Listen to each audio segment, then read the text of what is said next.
channel eksklusif Baby Care ingin membahas mengenai penanganan growth spurt pada bayi. Nih ya, jadi kalau mom semuanya yang lagi bergabung dengan live Instagram kita, silahkan menyimak ya, karena malam hari ini kita akan berdiskusi sama, bukan berdiskusi, lebih tepatnya aku mau banyak tanya ke bidan ya, ke narasumber profesional kita, yaitu Bidan Desiana Trisni ya, dari House of Neni. Dan malam hari ini aku mau joinkan dulu Bidan Desi dari House of Neni. Ini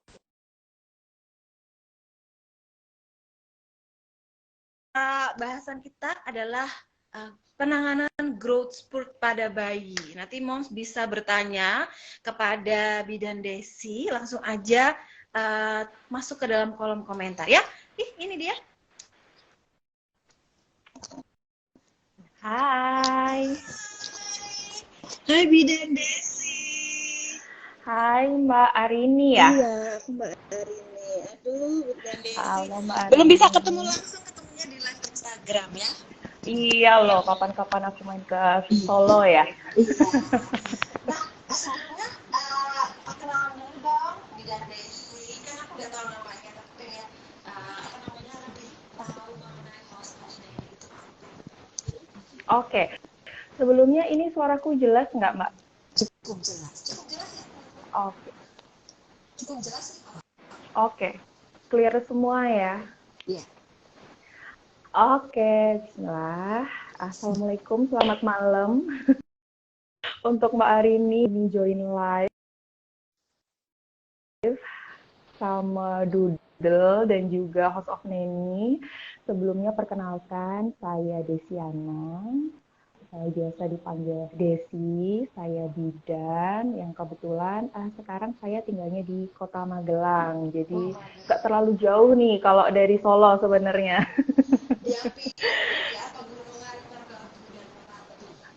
Betul. Kapan-kapan kita bisa camping di sini Mbak Arini. Ya.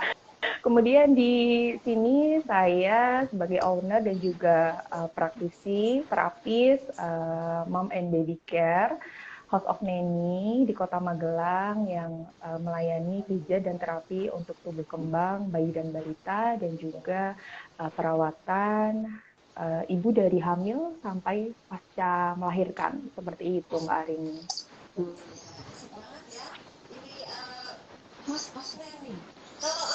Betul.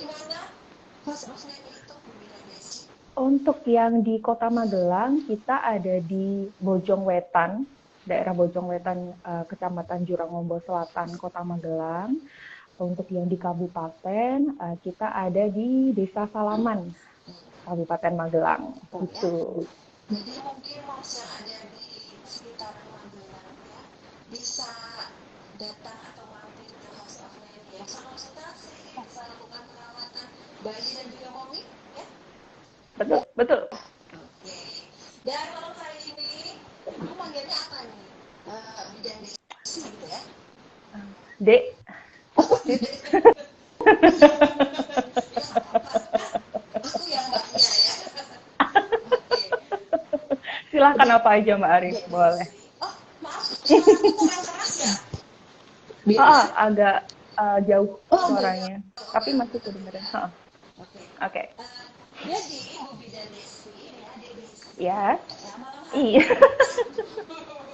Nah, malam hari ini aku dan juga moms dari Doodle Eksklusif Baby Care mau banyak tanya sama Om Bidan Desi ya. Jadi mohon maaf nanti pertanyaannya banyak banget. Silakan, kita sharing aja ya, kita belajar sama-sama ya. Nah, hari ini tema kita adalah mengenai penanganan growth spurt pada bayi. Ya. Jadi nanti kalau ada yang mau bertanya, moms bisa langsung masuk ke kolom komentar ya. Tapi aku duluan yang nanya ya.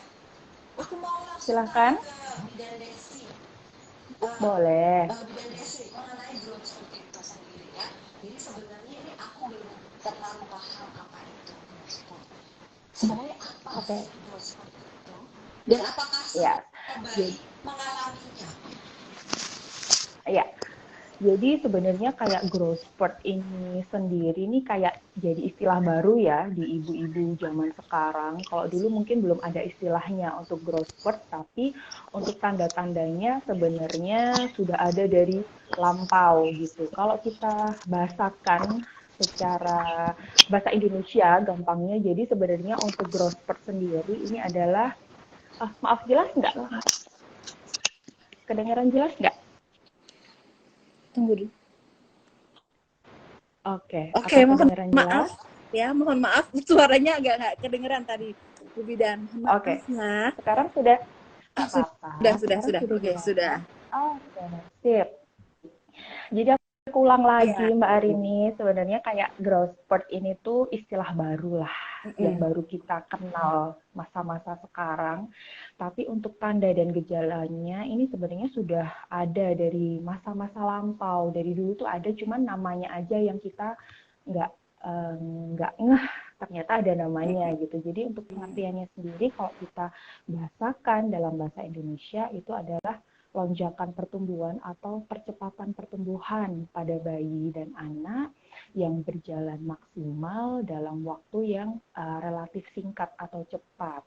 Kalau ditanya apa ini biasa di anak-anak normal atau enggak, apakah semua bayi akan mengalami? Ya, semua anak atau bayi pasti akan mengalami fase growth spurt ini.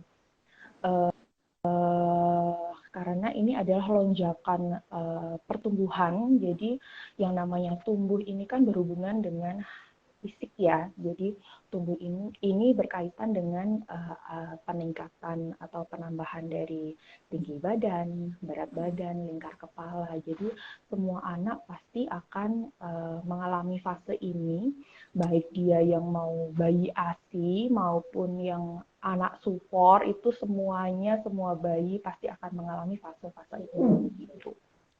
Tuh, jadi semua bayi mengalami fase ini. Nah, Pasti akan mengalami. Kalau aku sendiri tuh waktu anak aku tuh sekarang sudah umur 3 tahun, Mida Desi. Dan waktu dulu ketika masih bayi, itu aku sebenarnya nggak terlalu ngeh ya. Jadi anak aku tuh fase growth spurtnya itu aku sama sekali nggak paham gitu. Nah, sebenarnya tanda-tanda dari growth spurt itu sendiri tuh kayak gimana sih? Nah, yang paling mudah dan paling gampang kita kenali itu tanda-tanda fase growth spurt atau bayi sedang ada di fase growth spurt itu yang pertama, frekuensi menyusunya akan lebih sering. Jadi misalnya yang tadinya dia frekuensinya 7-8 kali nih sehari, ini bisa naik 2-3 kali dalam sehari, bisa 14 kali sampai 16 kali. Atau misalnya bayi biasanya 2 jam sekali dia menyusu, ini hampir tiap jam dia maunya nyusu. Jadi nempel mamanya terus gitu ya? Betul. Jadi maunya terus. Itu yang paling mudah dilihat untuk apakah bayi ini lagi di fase growth spurt apa enggak sih. Nah, yang paling gampang pertama itu frekuensi menyusuinya jadi lebih sering. Karena apa? Karena di fase percepatan pertumbuhan ini tentunya anak untuk dia bisa tumbuh dia butuh istilahnya bahan bakar nih. Bahan bakarnya dia butuh banyak nutrisi. Nah, nutrisinya didapetin dari mana? Dari dia banyak atau sering menyusu ke ibunya gitu. Entah itu nanti menyusu langsung, minum ASI, atau nanti ada di umur-umur tertentu yang dia mau minum yang lainnya seperti itu. Kemudian itu yang pertama tadi yang frekuensi menyusunya lebih sering. Kemudian yang kedua, pola tidurnya jadi berubah. Pola tidurnya. Jadi ada beberapa yang dia fase tidurnya ini jadi lebih sering, tapi ada juga yang justru sebentar-sebentar bangun gitu. Sebentar-sebentar bangun. Sebentar bangun. Bisa tidurnya juga seperti itu. Jadi, tidurnya nggak nyenyak atau nggak lelap? Nggak betul, nggak nyenyak dan nggak tentu karena di fase dia growth spurt ini kadang ada yang begini Mbak Arini. Biasanya bayi itu kan pagi sampai siang dia beraktivitas seperti biasa, malam durasi dia tidur malamnya jadi lebih lama. Tapi di fase-fase growth spurt ini kadang karena dia mau mencukupi nutrisinya, dia nyusu bahkan pada malam hari yang biasanya 2-3 jam ini dia bisa deep sleep nih, dapat deep sleep-nya, tapi karena dia harus memenuhi kebutuhan nutrisinya untuk dia bisa tumbuh, jadinya pada malam hari pun dia akan menyusu lebih sering. Makanya kadang ibunya, orang tuanya juga ikut begadang kalau anaknya lagi ada di fase-fase ini karena pola tidurnya jadi berubah Tidurnya jadi gitu. ikutan melek terus ya. Jadi ikut jadi zombie gitu karena sebenarnya tapi sebenarnya gini Mbak Arini, untuk dia pola tidurnya jadi lebih lama atau dia lebih singkat. Kadang kalau misalnya pas anak ini di fase yang dia tidurnya singkat, sekalinya dia dapat masa tidur yang lama, dia justru akan mendapatkan deep sleep yang lebih nyaman dan lebih panjang. Karena pada saat si anak ini tidur, dia sebenarnya lagi memproduksi yang namanya growth hormone atau hormon pertumbuhan yang sangat penting karena dia ini lagi di fase percepatan pertumbuhan. Jadi growth hormone ini yang sangat dibutuhkan untuk diproduksi ketika bayi ini tidur juga gitu. Nah, yang kedua Jadi itu pola kalau tidurnya kalau berubah. dia boboknya lebih nyenyak, itu berarti lebih bagus. Kalau boboknya lebih Ya, panjang berarti lebih bagus. betul. Nah, tapi kadang yang terjadi malam dia tidurnya Nah, sebentar-sebentar atau nah itu kan PR banget nih kalau dia tidurnya malam sebentar-sebentar bangun terus gimana? Nah, yang tapi gini, bayi itu sebenarnya juga pinter kok. Dia juga pasti akan membantu orang tuanya kalau kita ada afirmasi sama bayinya. Kalau dia malam sering menyusu biasanya jadi waktunya kayak kebalik Mbak Arini. Malam dia sering bangun, waktu pagi dan siang dia bisa tidurnya lebih lama kan. Nah, dan itu pasti ada keinginan dari orang tuanya, ini kok siang iya. kok tidurnya kok lama banget nih, harus dibangunin nih, biar malam nggak begadang gitu kan. Kadang suka gitu. Nah, tapi kalau memang kita yakin dan paham betul tanda-tanda growth spurt, pada saat dia siang atau pagi dia tidur nyenyak, justru jangan dibangunkan. Karena apa? Karena tadi itu, karena waktu dia tidur, dia sedang memproduksi growth hormone itu atau hormon pertumbuhan. Jadi kita kasih kesempatan lah untuk anaknya untuk bisa memproduksi hormon-hormon yang memang dia butuhkan. Seperti itu. Jadi nggak perlu dibangunkan ya. Tak perlu dibangunkan kecuali memang dia waktu tidurnya sudah cukup lama, misal sampai 6 jam kok nggak bangun-bangun. Tapi kayaknya kalau di fase growth spurt nggak akan selama itu juga karena dia akan butuh bahan bakar lagi nih untuk dia dapat nutrisi yang banyak gitu. Itu yang kedua. Gitu. Kalau yang ketiga, Mm-mm. jadinya bayinya lebih rewel, lebih sering Rewel. rewel, Nangis. lebih manja. Betul, lebih sering nangis, lebih manja sama ibunya. Jadi pengennya digendong terus. Ini sekarang digendong nih tidur, nanti ditaruh nangis lagi. Jadi kayak kalau Magelang nih bilangnya nggak kebenaran gitu. Bener. Solo apa bilangnya? Solo juga sama. Orang Sama kebenaran. ya. Nah, Bingung orang nih. kebenaran gitu. Iya. Betul, karepe itu Iya. apa gitu. Jadi kadang inilah yang di fase-fase ini emang kesabaran orang tua tuh diuji. Jadi bingung Gitu, ya Mbak. sebagai moms itu berarti kalau sekarang seperti itu, oh aku dulu merasakan Mbak Desi ya. Jadi Oh anak iya, aku relate ya. ya nenen terus tidurnya lebih lama ketika siang dan malamnya mom jadi Betul. zombie seperti itu. Jadi kebalik Iya waktunya. kebalik. Terus tadi apa? Betul. Lebih rewel, Betul. lebih rewel. Itu karena apa sih Biasanya kok jadi. kok rewel?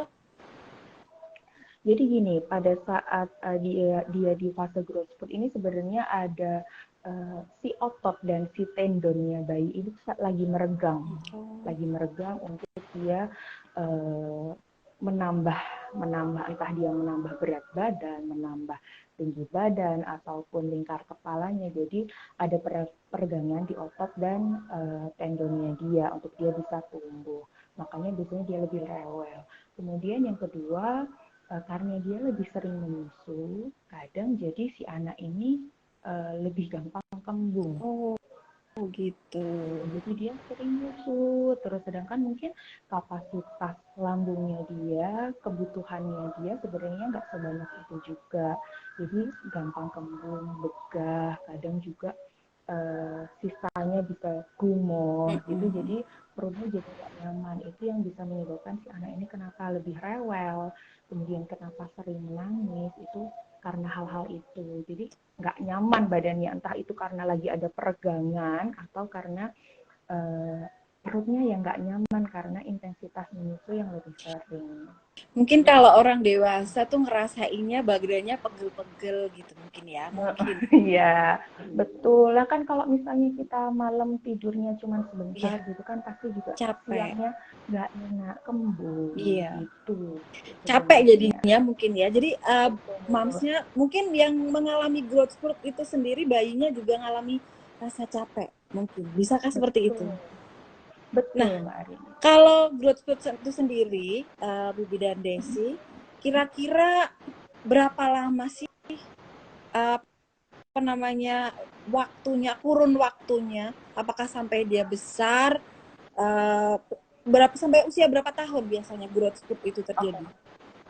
Ya, untuk usianya biasanya dialaminya antara ini kan untuk growth spurt itu dia di 1 tahun pertama biasanya yang akan lebih sering dan intensitasnya akan lebih sering. Itu antara usia 2 sampai 4 minggu, kemudian 6 sampai 8 minggu, selanjutnya 3 bulan, 6 bulan, 9 bulan gitu. Untuk durasinya biasanya 2 sampai 3 hari itu sudah selesai fase itu, karena tadi pengertiannya sendiri fase growth spurt itu percepatan pertumbuhan yang maksimal tapi fasenya singkat. Jadi cuma sebentar, cepat banget 2 sampai 3 hari atau maksimal bisa sampai 1 minggu. Kenapa kok 2 sampai 4 minggu, kemudian 6 sampai 8 bulan? Kita bisa lihat mungkin ibu-ibu yang punya KMS belum kuping itu bisa dilihat itu di berat badan minimal. Itu yang paling mudah dilihat. Berat badan minimal itu 1 bulan pertama itu kenaikannya minimal 800 gram. Kemudian 2 bulan itu kenaikannya 900 gram. Yang masuk ke bulan ketiga dia 800 gram lagi. Jadi kadang makanya kenapa bayi lahir nih 3 kilo, tiba-tiba pas umur 1 bulan tiba-tiba udah 4,5 kilo, cepet banget gitu kan. Ada cuma nenek aja ya. Kok cepet banget? Karena dia mengalami dalam 3 bulan pertama dia mengalami beberapa fase growth spurt gitu Mbak Arini. Gitu ya. Apakah kira-kira growth spurt itu kalau misal tadi kan cuma dua hari selesai gitu. Kalau misalkan mungkin nggak lebih dari 2 hari itu terjadi gitu. Gejala-gejala itu. Bisa 2 sampai 3 hari bahkan sampai 1 minggu. Tapi memang kita perlu paham betul nih tanda gejala growth spurt itu seperti apa, jangan sampai ini jadi keterusan karena kita harus dalam beberapa waktu ini kan kita pasti sudah bisa kenal ya ritme menyusunya gimana, terus pola tidurnya seperti apa. Tentu kita sudah, kalau orang tua udah lebih udah lebih pintar untuk mengatasi hal-hal itu. Jangan sampai ini keterusan sampai berminggu-minggu, itu bisa jadi salah satu peringatan. Jadi kita harus waspada juga kalau terlalu lama, karena growth spurt itu singkat. Nah itu kalau misalkan lebih dari kurun waktu normalnya, itu apakah berbahaya? Oke. Kalau lebih dari kurun waktu yang normal disertai dengan tanda-tanda yang lainnya, misalnya tanda-tanda yang lainnya itu apa? Dia minumnya banyak terus muntah. Kadang kan cuma gumoh nih, tapi ini muntahnya bisa berkali-kali dalam sehari, bisa berhari-hari juga, sampai si anaknya lemes, kemudian justru nggak mau menyusu, itu pasti saling berkesinambungan lah. Jadi itu yang perlu kita jadikan peringatan lah. Jadi nggak cuma durasinya aja yang berapa lama, tapi juga kita lihat nih tanda-tanda yang lainnya, ada tanda-tanda yang membahayakan atau enggak. Misalnya kayak gini, growth spurt itu kan percepatan pertumbuhan. Harusnya beratnya naik, harusnya panjang badannya naik. Nah ini kok malah turun. Semakin lama dia fase growth spurt-nya semakin panjang. Setelah kita timbang, kita cek tumbuh kembangnya, kok malah beratnya turun. Nah, itu bisa jadi salah satu peringatan juga, dan itu memang harus segera kita konsultasikan ke dokter. Oh ya. Jadi berbahaya apabila muncul tanda-tanda yang istilahnya nggak ini ya, kayak pertumbuhan berat badannya harusnya naik, dia nggak naik, panjang badannya nggak naik, dia nggak naik, harus segera dikonsulkan ke dokter. Betul. Nah, tetapi sebenarnya growth spurt itu sendiri berarti penting banget ya untuk bayi, untuk anak. Sangat penting karena outcome-nya, jadi outcome-nya, hasilnya apa sih sebenarnya kalau anak di fase growth spurt itu tentu aja pertumbuhannya dia akan lebih maksimal. Sedangkan untuk pertumbuhan ini sendiri berjalan beriringan dengan perkembangan. Kalau perkembangan itu secara mental, secara motorik dan lain sebagainya. Jadi sebenarnya kalau si anak ini sedang tumbuh, anak ini sedang rewel karena growth spurt, mindsetnya kita sebagai orang tua harus dirubah. Anak ini rewel ini karena dia mau tumbuh nih, mau pinter nih. Itu yang harus kita rubah. Ini dia lagi di fase dimana dia butuh perhatian khusus. Kita harus kasih nutrisi yang banyak, kasih perhatian, kasih kedekatan yang maksimal antara ibu dan bayinya, biar dia bisa bertumbuh dan berkembang sesuai dengan usianya. Gitu, sangat penting. Soalnya kalau ada orang dulu tuh bilangnya kalau bayi rewel mungkin kena sawan gitu ya, kadang seperti itu ya kan, kalau kita nggak terlalu paham jadinya seperti itu. Soalnya dulu aku pernah gitu, oh itu karena kena sawan, bilangnya seperti itu. Jadi ternyata bisa jadi masuk ke dalam gejala growth spurt ya. Betul, karena itu pasti dialami. Nah, masa semua anak bayi terus kena sawan gitu kan? Enggak juga. Nah, tadi cara menenangkan bayi supaya nggak rewelnya itu maksimal gitu ya. Karena pasti kalau growth spurt ada rewelnya. Jadi meminimalisir rewelnya itu harus ngapain sih? Oke, yang pertama, stok sabarnya harus ditambah. Stok sabar mamanya ya. Betul. Tapi ini nggak cuma untuk mamanya aja, tapi juga untuk anggota keluarga yang lain yang jadi satu sama si bayi ini. Jadi bukan cuma kewajiban mamanya aja yang nyusuin, bapaknya juga gitu. Mbahnya kalau ada di situ juga. Jadi untuk penanganannya seperti apa? Karena tadi dia frekuensi menyusunya sering, jadi kita sebagai ibu terutama harus lebih sering untuk menyusui bayinya sesering mungkin semau anaknya. Jadi mau dia baru setengah jam dia minum, kok dia menunjukkan tanda-tanda dia mau minum lagi, silahkan dikasih lagi, nggak apa-apa kalau memang dia lagi di fase growth spurt gitu. Kemudian yang kedua, karena dia pola tidurnya tidak teratur, berubah, dia butuh waktu atau tempat untuk dia tidur yang lebih nyaman. Jadi sebagai orang tua atau anggota keluarga yang lain yang ada di rumah bisa menciptakan suasana tidur yang nyaman. Yang nyaman itu seperti apa? Lampunya diredupkan, kemudian dijauhkan dari distraksi yang lain, misalnya suara-suara yang mengganggu gitu juga berpengaruh gitu. Jadi atau misalnya suhu juga pengaruh juga Mbak Arini. Jadi kalau misalnya anaknya terlalu Gerah. kepanasan, betul, atau kedinginan, otomatis dia mau tidur juga nggak nyaman. Jadi biar dia, walaupun dia rewel karena nggak bisa tidur, tapi sekalinya dia tidur, dia dapat suasana yang nyaman untuk tidur. Jadi walaupun dia tidurnya cuma sebentar, hormon pertumbuhannya akan keluar secara maksimal. Gitu Mbak Arini. Oke, Terus berarti yang paling itu penting ya, support system. aku perlu ingetin lagi deh. Betul, nah support system, betul sekali Mbak Arini. Jadi emang kolaborasi keluarga itu penting karena ibunya nanti harus nyusuin, sering nyusuin semalaman, harus bisa gantian, bukan gantian nyusuin ya. Bergantian menemani.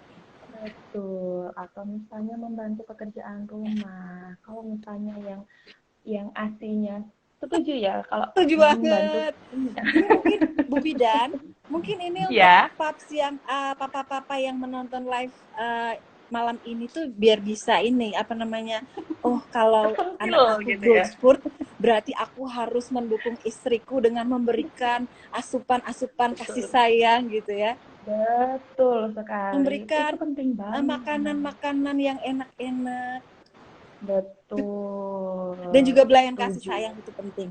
Iya. Iya, betul sekali Mbak Erini.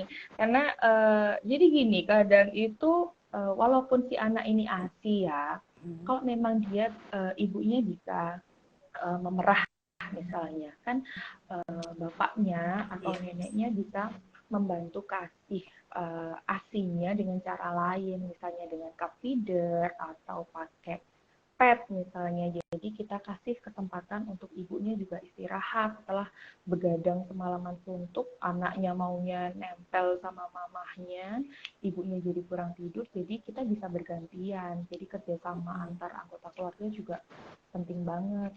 Terus bener tuh tadi ibunya harus dikasih asupan gizi, makanan yang enak, betul, karena harus menaikkan mood mood ibunya. Jadi biar lebih tenang dan lebih enjoy menikmati fase growth Nutrisinya spurt. juga jadi lebih tercukupi, nanti anaknya juga Betul, ASINya juga lebih maksimal, lebih betul, kuat nutrisinya. betul. Kualitas dan kuantitas ASI juga akan jauh lebih maksimal kalau didukung dengan nutrisi yang bagus juga. Gitu. Nah, ini ada yang bertanya. Ada yang Oke, bertanya ini Bu Desi. silakan. Nih, Bu, untuk membedakan tangisan lapar dengan tangisan growth spurt itu bagaimana caranya? Bedanya tangis karena kelaparan dan growth spurt. Nah, growth spurt itu tadi kan tandanya salah satunya dia sering lapar. Berarti hampir sama Hampir kan? sama. Kalau ya tangisannya akan sama karena dia tangisan dia mau menyusu terus. Nah, kalau ditanya gimana membedakannya, kalau kita balik lagi dari apa namanya tanda si growth spurt itu apa, dia sering menyusu dan sering lapar, tandanya akan sama untuk bayi. Dia kadang kalau waktu menangis dia akan genggam, tangannya menggenggam tanda dia lapar. Atau misal kita dekatkan jari-jari kita nih di sekitar mulutnya, dia akan mengikuti gerakan jari kita, gitu juga bisa jadi tandanya. Jadi menggenggam ya, tandanya Tanda dia kalau lapar. lapar. Tapi growth Betul. spurt pun itu sendiri juga karena lapar. Ya, karena lapar Karena sebenarnya. Dia cepat. lapar. Jadi waktu dia di fase growth spurt itu, dia bayi ini akan cepat capek dan cepat lapar. Itu yang paling gampang dikenali tandanya. Oke, ini ada yang bertanya lagi, kalau tidur lama itu Oke. apa juga growth spurt? Tidur lama diikuti dengan tanda-tanda yang lain nggak? Ada tanda gejala yang lain nggak yang mengikuti tadi, termasuk frekuensi menyusu yang sering, apa namanya, bayinya sering rewel nggak jelas, kemudian ada penambahan pertumbuhan yang signifikan atau enggak. Kalau tidurnya lama dan enggak ada tanda gejala yang lain, kita harus justru lebih aware lagi, karena kita jadi gini Mbak, kalau anaknya ini tidur lama tapi kita nggak lihat apakah dia minumnya cukup atau enggak, kan malah kasihan. Bisa Apalagi jadi lemas anak-anak ya, tidur lama karena betul, lemas. betul, takutnya malah ternyata dehidrasi, bisa aja gitu. Jadi itu kita memang beda-beda tipis ya untuk membedakan apa namanya masalah-masalah di bayi ini. Kita harus lebih banyak belajar gitu. Iya, makanya waktu dulu anak aku kecil tuh aku tidak terlalu paham. Jadi dengar apa itu growth spurt, tapi membedakan ini masuk dalam fase growth spurt atau enggak tuh agak bingung, jujur ya. Ya. Dan ini jadi lebih agak, oke, berarti besok kalau punya anak kedua jadi harusnya lebih paham. Nah, Iya, amin. Bu Bidan Desi, kalau misalkan Iya. menenangkan, balik lagi mengenai menenangkan bayi ketika growth spurt. Kira-kira pijat bayi itu bisa bikin lebih tenang nggak sih? Bisa, karena di fase growth spurt ini tadi butuh kedekatan juga kan dari orang tuanya. Skin to skin itu juga penting juga. Jadi pijat bayi bisa sangat membantu, terutama karena gini, waktu dia sering menyusu, dia akan lebih mudah untuk kembung. Pijatan untuk kembung mungkin akan membantu biar perutnya lebih nyaman. Kemudian karena ada peregangan di otot dan tendonnya, pijatan-pijatan di badan, di punggung, tangan, kaki akan lebih membuat si anak ini lebih enak, badannya nggak sakit gitu, karena dia gampang capek itu tadi. Ada Bu Aiza katanya kalau bayinya dipijat orang lain malah nangis. Dipijit sendiri aja Bu, boleh. Ya, katanya boleh orang tua. Emaknya belum pandai mijat, berarti harus belajar ya. Iya, oke, nanti aku ajarin. Mau diajarin sekarang?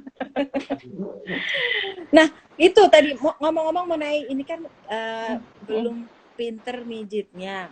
Nah, kira-kira teknik pijat yang bisa dikerjakan di rumah itu untuk menenangkan growth spurt itu teknik yang kayak gimana, Bu Bidan? Kalau yang sering mantengin akunnya Doodle nih pasti udah pada tahu, karena Doodle udah sering banget nih kasih tips-tips gimana caranya pijat kembung, kemudian biar bayi menyusunya jadi lebih banyak, itu sudah banyak nih. Tapi kali ini aku mau kasih tahu juga gerakan yang simple. Ini aku ditemenin Amanda. Maaf ya, Amanda. Hai Amanda. Hai Tante. Jadi yang paling mudah, jadi untuk anak ini pijat di rumah yang bisa dilakukan oleh orang tua, ini bisa dikerjakan setelah dia mandi atau sebelum dia tidur. Jadi bisa dilakukan ibunya, papahnya, atau siapapun yang ada di rumah. Kemudian gerakannya seperti apa? Nah, kalau untuk di daerah perut, kelihatan ya, di daerah perut. Nah, di daerah perut kita bisa pijat ILU. Sudah sering ini di Doodle kasih tips untuk cara pijat ILU. Nah, yang paling mudah pijat ILU itu kita mulai dari perut sebelah kiri bayi, dari atas ke bawah. Ini membentuk huruf I, kemudian dari perut kanan bayi ke perut kiri bayi membentuk huruf L terbalik, kemudian dari perut kanan bawah ke atas mengarah ke perut kiri bayi membentuk huruf U. Kita pijit IL.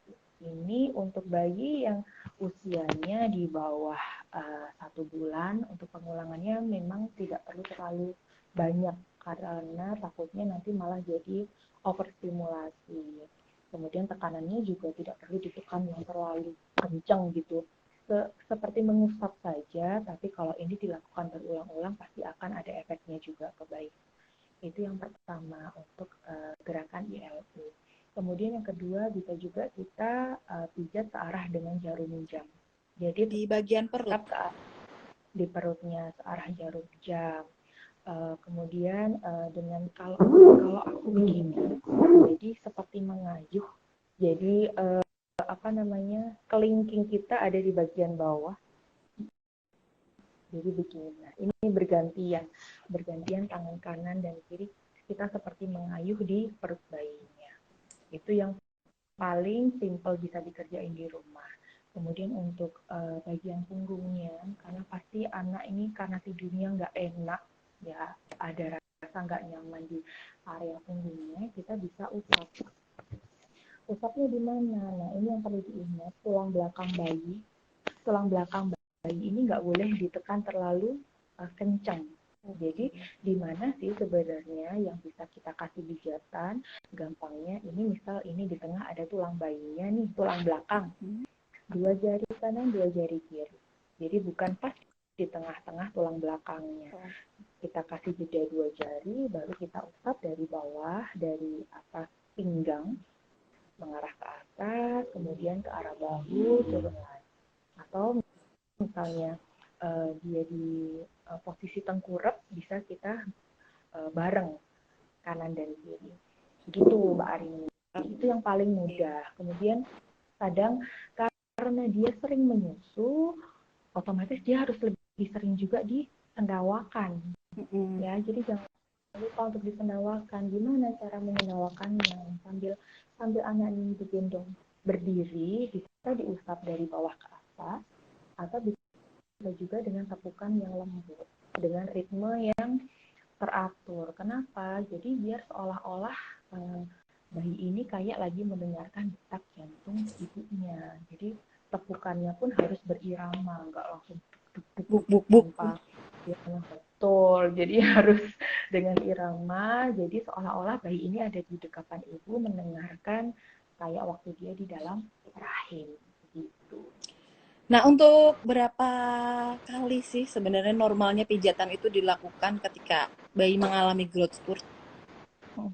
Sebenarnya senyamannya bayinya sih Mbak, kalau misalnya emang anaknya ini doyan pijet, kan ada ya anak-anak yang doyan pijet, dan ternyata setelah pijet anak ini jauh lebih tenang, jauh lebih nyaman, silahkan bisa diulang senyamannya, semaunya saja. Cuma dalam satu durasi waktu pijat, itu tadi, untuk anak yang di bawah 30 hari, tidak lebih dari 15 kali pengulangan dari satu gerakan.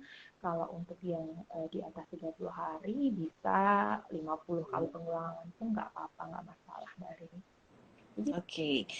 Nah, kalau pijat itu dilakukan setiap hari, itu apakah boleh? Boleh. Boleh? Boleh. Yang dilakukan oleh orang tua kan? Iya. Sangat boleh. Sangat boleh. Justru itu dari skin to skin itu yang nanti bisa menciptakan bonding antara orang tua dan bayinya, terutama di fase growth spurt. Jadi sambil kita pijit, sambil kita kasih tahu, nggak apa-apa nak, rewel dulu, mau tumbuh ya, mau tambah pintar ya. Jadi kita kasih afirmasi kata-kata yang positif. Sambil ini berarti ya, diajak ngobrol, disayang-sayang. Jadi anak tuh paham gitu ya. Betul. Meskipun masih kecil. Anak juga merasa, oh ternyata kalau aku lagi rewel kayak gini, orang tuaku tetap ada kok. Mereka tetap menyayangi.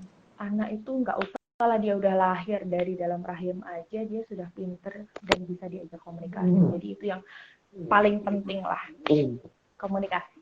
Itu. Oke. Dan ini ada yang bertanya, kalau dipijat bayi itu biasanya dilumurinnya pakai minyak apa? Pakai doodle dong, ya? Iya dong. Pakai doodle eksklusif telan oil. Aduh, terima kasih Bu Bidan. Betul. Ya. House of Nanny sekarang sudah pakai doodle untuk terapi pijatnya. Tuh ya, yang di daerah Magelang penasaran pijat bayi menggunakan doodle eksklusif bisa mampir ke House of Nanny. Silakan, betul sekali. Ini tadi kan ngomongin mengenai dehidrasi ya. Kira-kira ciri dehidrasi pada bayi itu seperti apa sih?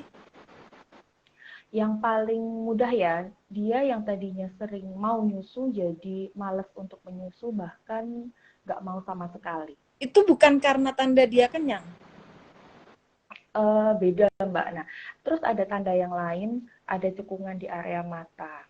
Terus bayinya lemes hampir yang dia nggak punya tenaga lagi, bahkan untuk kita angkat tangannya aja langsung lunglai lagi. Kita angkat lunglai lagi, beda dengan bayi yang kenyang, masih ada tenaga di badannya. Kemudian untuk yang masih, kadang kan sini masih ada, di ubun-ubunnya masih gerak nih, dut-dut gitu kan. Nah kalau betul, untuk bayi yang dehidrasi biasanya akan lebih cekung lagi. Akan ada lebih lembek atau lebih lembek? Cekung. Oh, cekung. Lembek dan lebih dalam berarti. Betul, cekungannya akan lebih dalam. Oke. Gitu ya. Nah, anakku bibirnya sering kering itu kenapa ya, Moms? Oke, anaknya usia berapa? Anaknya bibirnya kering. Apakah itu salah satu tanda dehidrasi? Nah, minumnya cukup atau enggak, durasi minumnya, frekuensinya sering atau enggak, kemudian pipisnya, nah yang paling penting nih, pipisnya juga harus kita lihat nih, income-nya banyak, kalau outcome-nya nggak ada misalnya, nah larinya kemana gitu. Jadi kita juga bisa lihat dehidrasi itu dari uh, frekuensi buang air kecilnya. Kadang kan kalau misalnya yang bayi DBF atau direct breastfeeding yang menyusu langsung, uh, kayaknya dia udah ngenyut terus nih, udah neng terus, tapi ternyata dia cuman di ujung-ujungnya aja, atau mungkin jadi nutrisinya nggak sebanyak itu, terus kemudian pipisnya kok sehari bisa kurang dari 6 kali misalnya. Nah, itu bisa juga jadi tanda-tanda dehidrasi. Nah, yang paling baru kemarin ini kan kita khawatirnya takutnya ada gejala-gejala yang mengarah ke ginjal akut misalnya. Itu kan tanda-tandanya juga frekuensi buang air kecil yang tidak sering. Gitu. Ya. Oke. Nah, ini ada lagi yang bertanya. Pak Egendo bertanya, kalau mengatasi anak umbelan atau pilek itu bagaimana?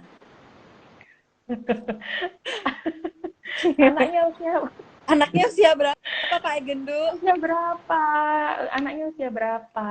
Terus itu umbelannya itu karena apa? Ingusan ya, kalau yang nggak tahu. Ingusannya itu karena apa? Apa karena sedang pilek, atau mungkin dia alergi udara, alergi debu, kadang juga akan beringus terus. Nah, kita harus tahu dulu nih penyebabnya apa, gitu Pak. Nah, tapi ada nggak sih pijat untuk mengatasi umbelan, mengatasi pilek? Pijat untuk mengurangi pilek ada, batuk dan pilek ada, dan di Fit Doodle juga ada. Coba ada ibu-ibu itu scroll. Ada. Jangan lupa sering tonton ini ya, tonton videonya Doodle. Itu bermanfaat sekali, dan memang itu yang saya terutama saya dan tim lakukan di tempat terapi kita. Pijat batuk pilek itu ada gimana caranya untuk melegakan pernafasan, pijat di area hidung misalnya, atau di ujung mata dan ujung alis, kemudian tepukan di dada dan punggung untuk membantu mengencarkan lendir, itu ada. Oke. Mungkin ada yang ingin bertanya, mom semuanya silakan masuk ke kolom komentar. Nggak usah takut ya, karena Bidan Desi ini baik banget. Amin. Malam hari ini menyempatkan waktunya untuk kita tanyai banyak-banyak. Kita belajar sama-sama ya Mbak Arini. Nah, mengenai growth spurt tadi lagi ya, balik lagi. Nah, kira-kira kapan sih harus dicurigai adanya masalah kesehatan? Kalau misalkan growth spurt itu tadi terlalu lama atau bagaimana? Harus konsul ke dokter itu kapan gitu? Kapan harus pergi ke dokter gitu ya? Yang pertama, durasinya atau waktunya memanjang, jadi berhari-hari dan lama. Tuh. Kemudian yang kedua itu berat badan bayinya tadi, berat badan bayinya yang harusnya naik karena dia sering menyusu, kok ini malah turun. Itu juga kita harus waspada. Selanjutnya frekuensi buang air besar dan buang air kecil itu juga kita lihat nih, karena dia bayi ini sering menyusu, harusnya frekuensi buang air besar dan buang air kecilnya juga harusnya jadi lebih sering kan, gitu. Kemudian muntah yang terus menerus tadi sudah kita bahas.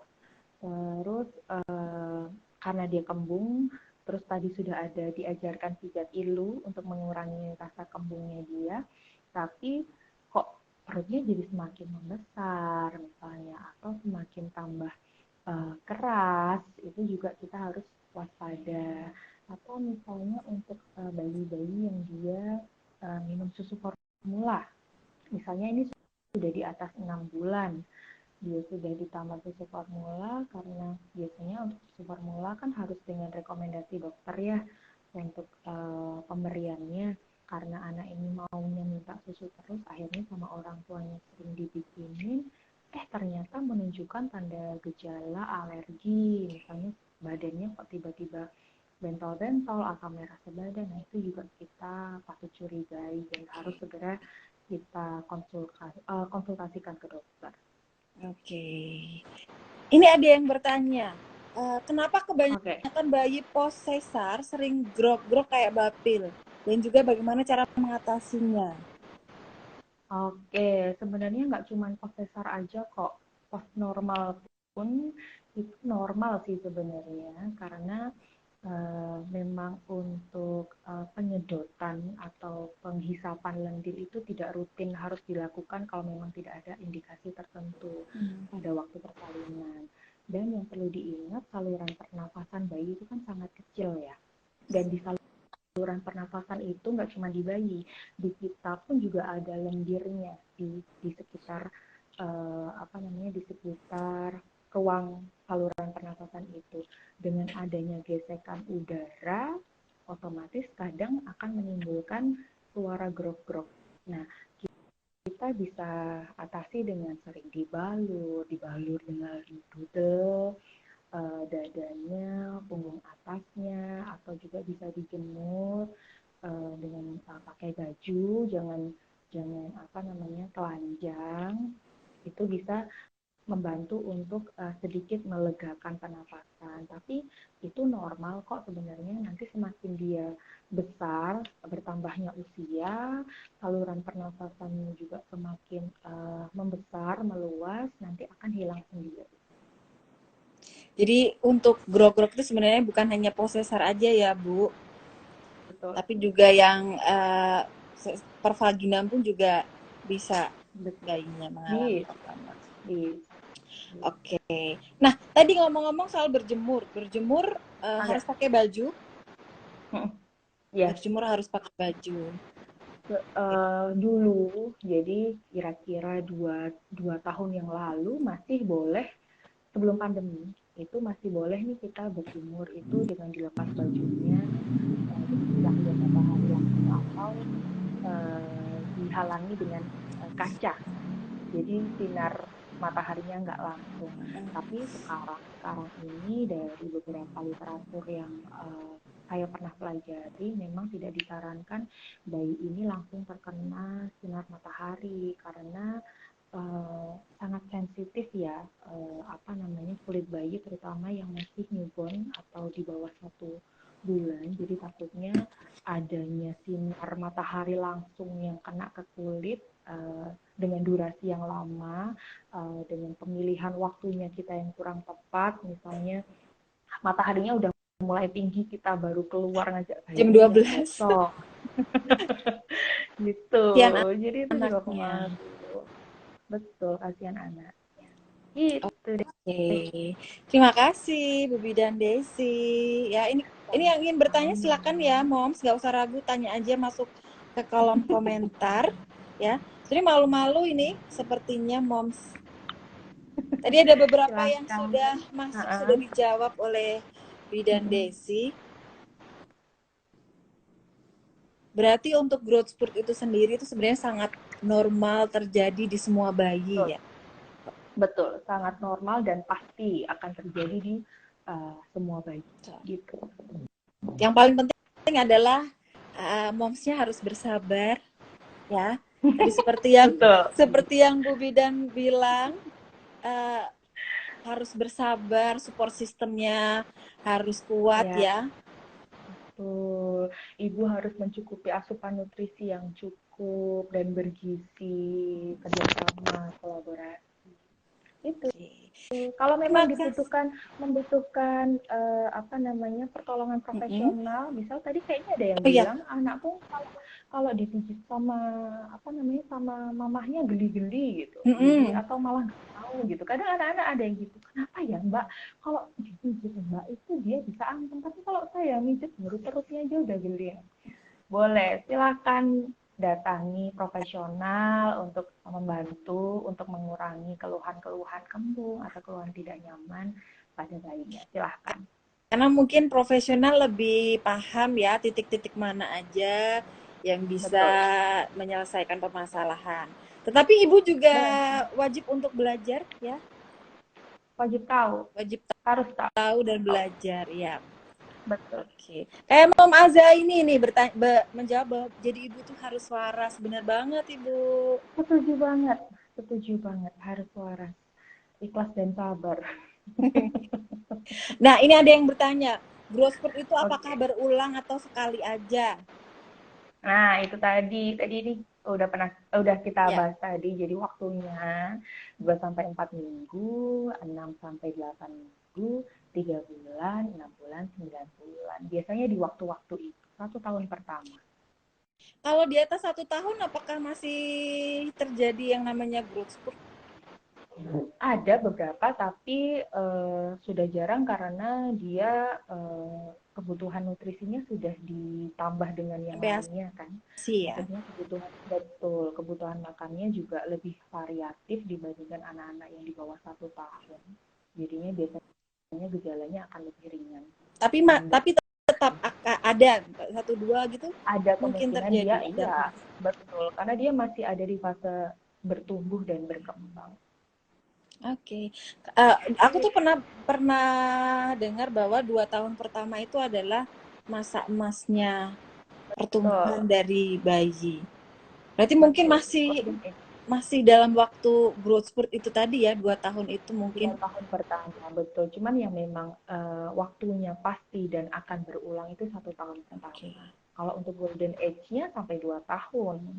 Untuk kita bisa pantau terus nih tumbuh kembangnya yang harus lebih intens lagi untuk kita memantau pertumbuhannya untuk kita mengurangi angka kejadian stunting. Stunting. Oke. Betul. Aduh, aku tuh kalau stunting tuh agak takut. Karena kebetulan anak aku MPASI-nya dulu tuh agak susah, Bu. Agak banyak drama ya. Iya, agak banyak drama. Jadi lumayan khawatir. Nah ya deh, Mom Aza ini, anak aku 1 tahun sering tantrum. Wajar sih ya kalau tantrum tuh. Mungkin ini nanti bisa kita bahas lagi, Mbak. Ada yang namanya Wonder Week kan. Jadi Wonder? ada kadang week, Wonder Week. Wonder Week.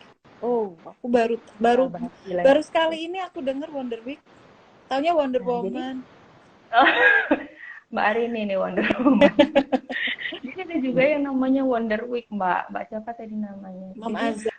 antara Wonder Week ya, yang antara Wonder Week dan Growth Spurt ini memang kadang ada sedikit kemiripan. Ada sedikit kemiripan. Kalau di Wonder Week ini biasanya lebih ke perkembangan dia secara mental. Mungkin kalau 1 tahun kenapa anaknya jadi sering tantrum karena anak ini sedang ada di fase Wonder Week misalnya bisa juga. Jadi dia sudah paham konsep jarak. Jarak itu yang gimana? Jadi dia yang tadinya deket sama ibunya, lihat ibunya jauh dikit aja udah rewel karena dia ngerasa nggak safety, nggak nyaman kalau nggak deket sama ibunya. Ibunya kamar mandi rewel, jadi apa-apa serba. Ini bisa jadi itu ada di fase Wonder. Bisa kita bahas lain kali lagi. Oke, yang ingin bertanya bisa masuk aja ke kolom Silakan. komentar ya. Ini malu-malu ini moms yang bergabung malam hari ini. Lagi hujan ya di ini ya. Tadi banyak yang bilang ya, hujan. Baru hujan. Jadi mungkin sinyalnya agak susah. Ini ada yang bilang katanya yang mijitin itu ayahnya atau bapaknya malahan yang mijitin si kecil. Aduh hebat banget ya. Pokoknya untuk pijit itu bisa dilakukan siapa aja ya, Bu Bidan. Boleh dilakukan siapapun, nggak cuma ibunya, nggak cuma papahnya, semua anggota keluarga di rumah boleh banget. Tapi akan lebih maksimal lagi kalau ayah atau ibunya yang mengerjakan. Jadi bondingnya lebih dapat. Bondingnya. Betul. Jadi yang berkewajiban untuk belajar melakukan pijit itu bukan hanya momsnya, tapi juga papsnya. Iya, mana nih bapak-bapak suaranya? Kan ini ya, supaya moms asinya lancar, bisa lakukan apa itu, Bu Bidan? Pijat oksitosin. Oh iya. Bapaknya tuh yang berkewajiban. Siapa lagi yang mijitin oksitosin? Ibu itu oksitosinnya akan meningkat kalau ada sentuhan dari suaminya kan. Akan lebih berlipat-lipat. Sangat setuju sekali Bu Bidan, karena pastinya kalau momsnya happy, anaknya juga bisa lebih maksimal ya merawatnya. Betul sekali. Setuju. Ini masih adakah yang ingin bertanya mengenai penanganan growth spurt pada bayi? Silakan bertanya loh, mumpung ada Bu Bidan Desi. Kayaknya hampir semuanya relate ya. Iya. sudah pernah mengalami fase-fase ini. Relate, dan antara satu masalah dan masalah yang lain tuh apa namanya ya? Saling nyambung. Nah, jadi tantrum itu juga bisa menjadi salah satu apa namanya ciri dari growth spurt nggak sih? Atau beda? Bisa jadi kalau dia tantrumnya karena dia tidurnya kurang, pasti akan jauh lebih cranky kan anak-anak ini. Kalau fase tidurnya dia nggak cukup, pasti akan jauh lebih rewel, makanya dia tantrum. Bisa, sangat bisa. Sangat bisa. Jadi saling nyambung ya, seperti Betul. itu. Yang paling kadang jadi ibu penting kita belajar bersabar, Bu Bidan. Benar. Sabarnya itu emang stok sabarnya harus di-upgrade. Banget ya. Sudah mulai jam 8? Oke, nggak kerasa ya? Tidak terasa ternyata. Ya? Berapa menit ini kita tadi? 1 jam, benar? 10 ya?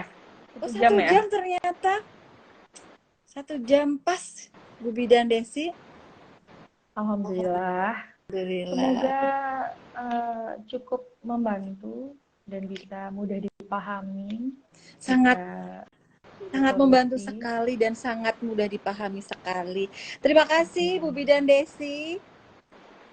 Sama-sama Mbak Arini. Terima kasih waktunya. Mungkin lain kali kita bisa ngobrol-ngobrol lagi ya, Bu Bidan Desi. Boleh dong. Kita bisa live bareng gini lagi, atau mungkin Bu Bidan Desi bisa main ke sini. Iya. Ya, pengen loh besok main ke sana ya. Asik, kita tunggu pokoknya ya. Oke. Malam hari ini terima kasih untuk Bu Bidan Desi, terima kasih untuk moms yang sudah bergabung di live kita. Semoga next kita bisa live lagi ya. Aku akhiri untuk live malam hari ini, Bu Bidan. Mungkin ada kata-kata yang ingin diucapkan untuk terakhir di sesi ini, Bu Bidan? Closing statement ya. Semoga ibu-ibu yang anak-anaknya lagi ada di fase growth spurt diberikan kesehatan, kewarasan jiwa raga, kesehatan jiwa raga agar bisa lebih maksimal untuk mendampingi tumbuh kembang anaknya, dan semangat. Terima kasih Bu Bidan Desi. Sama-sama Mbak Arini dan Duda. Terima kasih banyak. Sampai jumpa lagi Bu Bidan Desi. Bye. Dadah, bye moms.